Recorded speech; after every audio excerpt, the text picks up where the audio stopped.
Para tus denuncias, marca nuestro fonoprensa 62 40 99. Somos Hoy Noticias.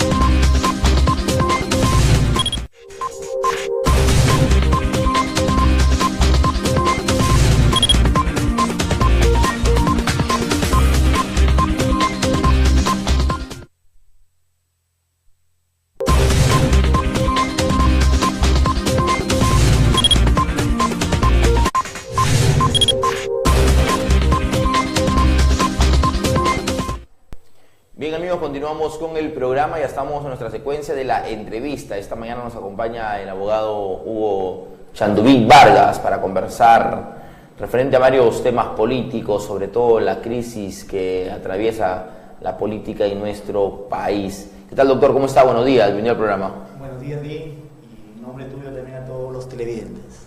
Bien, el Perú hace menos de un mes, ¿no?, ha sufrido el cambio del presidente de la República y se da en el marco de una serie de denuncias que tienen que ver con corrupción, ¿no? Esto nos recuerda tal vez el año 2000, cuando se desataron un sinnúmero de videos y bueno, para resumirlo, nos recuerda la época más crítica del Perú en cuanto a la corrupción, ¿no? Y ahora, casi 18 años después, se repite esto, ¿no? ¿Qué está pasando? Sí, bueno, lamentablemente vivimos en una crisis política. El tema del control político es el que está en crisis. Tenemos, según el sistema democrático, una división de poderes. Al Congreso de la República le corresponde el rol fiscalizador, pero lamentablemente dentro del propio Congreso existe gente que tiene que ser fiscalizada, que tiene que ser investigada, y esto no está ocurriendo por el tema de la inmunidad parlamentaria.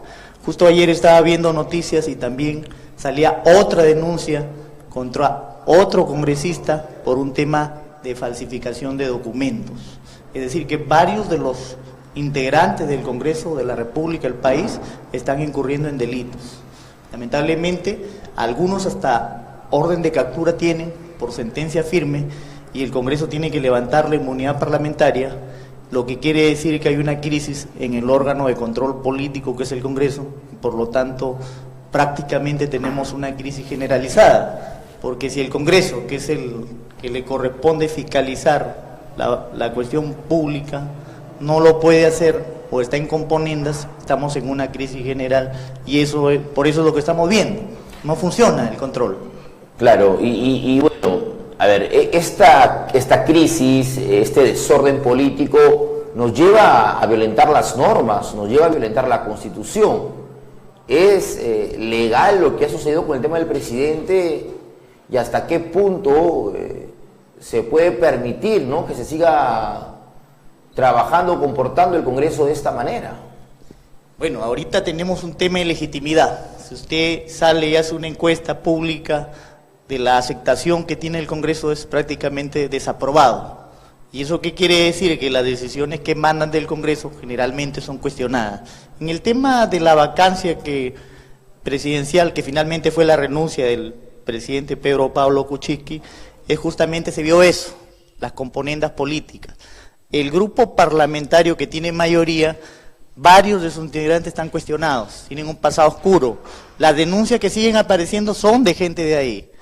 Y se ha visto también de que en la vacancia no todo era objetivo, sino también había un interés netamente político en que el presidente Kuczynski se vaya.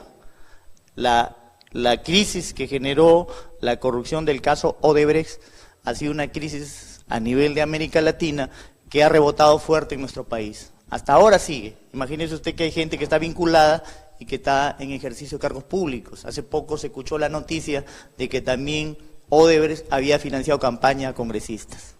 Claro, efectivamente la plata se mueve por todos lados y en diferentes formas, ¿no? Ahorita, a puertas de un nuevo proceso electoral, ¿cuánto dinero se está moviendo? Y lo podemos ver, ¿no?, con publicidad, con el movimiento de gente, y etcétera, de manifestaciones que evidencian, ¿no?, que hay poderes económicos fuertes detrás de de tal o cual candidato. Ahora, en cuanto al tema de los congresistas cuestionados, sobre todo el fujimorismo, que es la bancada que tiene mayor cantidad, ¿no?, de congresistas en el Congreso de la República, justamente el día de ayer en 2 programas dominicales se puso en evidencia la historia de 2 congresistas que reconocen haber adulterado sus hojas de vida.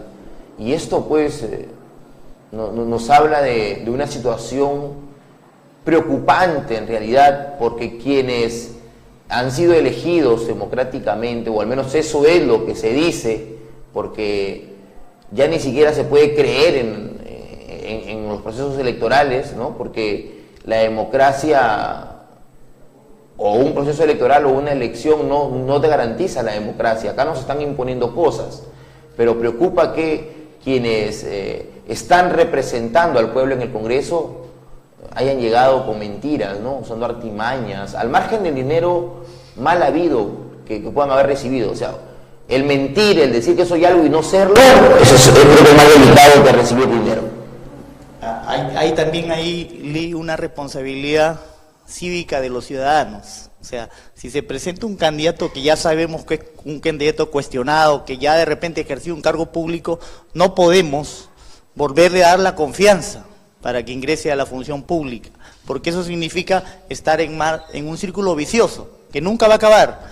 En realidad este tema, leyes existen, usted verá que existen leyes, por ejemplo, que impiden que sentenciados vuelvan a postular, pero no habla de procesados. En algunos casos hay gente que miente escandalosamente, y eso es grave. Debería funcionar la Comisión de Ética en el Congreso, pero no funciona. Todos los casos que se han llevado a la Comisión de Ética solamente han servido para gastar dinero. Sí, y han terminado en el archivo. Es decir, ha sido un saludo a la bandera el inicio del proceso y al final archivado el caso. No pasó nada y el congresista sigue haciendo de la suya. ¿Usted considera que la Constitución vigente, que es la del 93, ya cumplió su ciclo de vida? Porque si hacemos una encuesta en las calles, la gente pide 2 cosas: que se cierre el Congreso y que se cambie la Constitución. Eso es lo que la gente quiere, ¿no? Desde su punto de vista, usted que es experto en la materia legal, la Constitución del 93, que es la que está en vigencia, ¿todavía se puede seguir utilizando, considerando la realidad por la que estamos atravesando como país? Las leyes son perfectibles. No es que, digamos, una ley se da y ya no se puede modificar. En la historia, por ejemplo, en Estados Unidos, la Constitución tiene mucho tiempo de vigencia. En nuestro país han habido muchos cambios constitucionales. Sin embargo, hay situaciones que ameritan decisiones de carácter social. Por ejemplo, esta crisis que vivió el país, lo mejor hubiera sido que el presidente constitucional en ese entonces, Pedro Pablo Kuczynski, disuelve el Congreso de la República y convoque a elecciones generales. Porque la crisis no solo era del Ejecutivo, es una crisis también del Congreso. Es decir, correcto, el Congreso es un ente hasta ahora bastante cuestionado, no cumple su rol fiscalizador. Dígame usted si con qué moral va a fiscalizar un congresista que tiene sendos procesos judiciales, que tiene órdenes de detención. Evidentemente que están vinculados al narcotráfico, claro, por ejemplo, ¿no? Entonces, claro, hay congresistas vinculados al tema del narcotráfico. Eso deslegitima y eso faculta a un presidente o a una autoridad a tomar decisiones sociales. Los cambios sociales se dan y las leyes no pueden ser un impedimento. Es decir, si la ley, sin embargo, dice puede haber una salida, que el pueblo la puede aceptar en función a la realidad política del momento. Bien, le faltó en todo caso valentía, ¿no? Le faltó talla al presidente de la República, Pedro Pablo Kuczynski, para tomar esta decisión. Yo creo también que hubiese sido lo correcto, ¿no? Y la situación se prestaba para disolver el Congreso y convocar a nuevas elecciones. Yo creo que debió haber sido lo correcto y en realidad mucha gente pensará igual, ¿no? ¿Por qué mantener un Congreso que no produce absolutamente nada? ¿Para qué mantener a los congresistas que simplemente llegan a calentar haciendo unos a dormir? Y bueno, lejos de... Bueno, fuera que llegasen a dormir y ya, que se queden ahí, pero están generando un daño al país. Mira, la ley, como te repito, no puede ser un impedimento para que hayan cambios. y en este caso los cambios tienen que darse, son cambios sociales que responden a realidades de crisis política como la que vivimos. Yo creo que el país necesita eso, y al menos en lo que queda del periodo de los congresistas, que haya fiscalización. Por ejemplo, que estos casos que se denuncian, ustedes, los de la prensa, denuncian a diario, tengan finalmente un resultado. Es decir, si se comprobó que existe una falta ética en el congresista, tiene que suspendérsele, y si es necesario, se le retira la inmunidad y es procesado como cualquier ciudadano. Eso es lo que la gente espera, que exista, para que realmente haya confianza y se recobre de alguna manera la legitimidad en el país. ¿Qué tan difícil es cambiar la Constitución? No es difícil, es una decisión política, que por ejemplo reconozcamos, convoquemos una asamblea constituyente y se haga una nueva constitución acorde con los nuevos tiempos y acorde con las exigencias, y también llevando a buenos resultados, por ejemplo, ese tema de la inmunidad, que ya está bastante cuestionado, que es un impedimento para gente que delinque, ingresa al Congreso y sale finalmente blindada de los procesos. Y la reelección de los congresistas, ¿no? Porque hay quienes tienen ahí años, hay quienes tienen 20 años de congresistas, y bueno, yo no sé hasta cuándo van a seguir postulando, ¿no? Por ejemplo, hay gente que se cree erudita en política. También. Que son los que quieren manejar el Congreso porque sienten que tienen años de vida en el Congreso. Y que han adquirido un derecho adicional. Y realmente no es así, porque el Congreso debe renovarse y plenamente. Más aún ahora, con esta crisis, debe haber una renovación permanente. ¿Y cuánto perdemos si es que se cierra el Congreso? Yo creo que el Perú no pierde mucho. Estamos en una crisis y en realidad lo que está haciendo el Congreso, su labor es bastante pobre. Su función principal del Congreso es fiscalizar, y dígame usted si hay fiscalización en el país. No existe, es nula. Claro, más bien se presta para los negociados, ¿no? Para los lobbies, ya se ha puesto en evidencia con los famosos videos.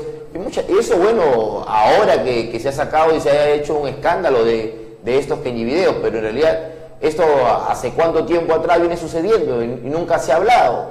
Y se sabe, pero no se habla, porque también no nos involucramos en los problemas del país. Claro, ahora es escandaloso que de un acto de corrupción, de desvío del poder público, exista hasta prueba evidente, videos. Y ya hemos escuchado hace poco que a los que han intervenido en este tema de los denominados Kenji videos no les va a pasar absolutamente nada. Es decir, eso va a quedar como si no hubiera pasado nada. Sin embargo, todo el mundo sabe lo que representa esto en la función pública. Es un acto de corrupción grave. ¿Cuánto tiempo nos demandaría generar una nueva Constitución? Yo creo que si ponemos el empuje en el más breve plazo, que podría ser 6 meses a 1 año, se podría cambiar totalmente la Constitución y modificarla en los aspectos sustanciales, como el tema del control político, la reelección de congresistas, las sanciones que se tienen que dar también a través de las normas electorales para aquellos casos de corrupción escandalosos de funcionarios que están en el poder, que inmediatamente tienen que ser separados. Por ejemplo, hemos visto casos donde hace poco se brindó a una congresista de Fuerza Popular, creo que fue, y el que decidió el voto de dirimente fue un miembro del partido Fuerza Popular, que al día siguiente, arrinconado por la realidad, tuvo que renunciar, pero ya lo había absuelto. ¿Cuál es el mensaje al país? ¿Cuál es el mensaje al mundo sobre control y fiscalización del poder público? Nulo. Correcto. Bien, bueno, y referente a la liberación o al cambio de la pena de algunos miembros de Sendero Luminoso, ¿qué hacer contra esto que forma parte de la historia y que nos golpeó también bastante, como la corrupción, ¿no? ¿Por qué poner en libertad a esas personas que significaron, ¿no?, un daño tremendo a la nación, al país? Hace poco fue la liberación de Omar Morote y la señora Liendo, que son miembros convictos y confesos de Sendero Luminoso. Evidentemente creo que haya habido un error judicial, no debieron salir. Sé que les impusieron 30 años, que es lo que cumplieron de condena estos señores, pero debió ser, al igual que la pena que se le impuso al señor Abimael Guzmán, cadena perpetua, y eso hubiera impedido que salgan, y eso sí está en la ley, en la Constitución, permitido para los casos de terrorismo. Y además tienen otros procesos en los cuales el Poder Judicial ha demostrado que después de 30 o más de 20 años, recién están abriendo procesos, recién se van a juicio. Imagínese usted, si ese juicio hubiera sido oportuno, en la forma y modo que establece la ley, ya estuvieran condenados y no hubieran salido de la cárcel.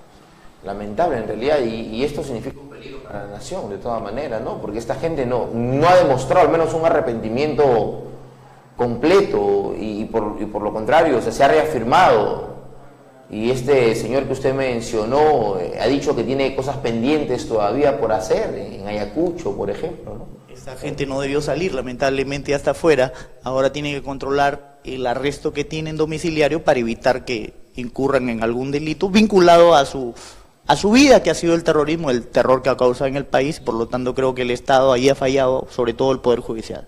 Bien, vamos a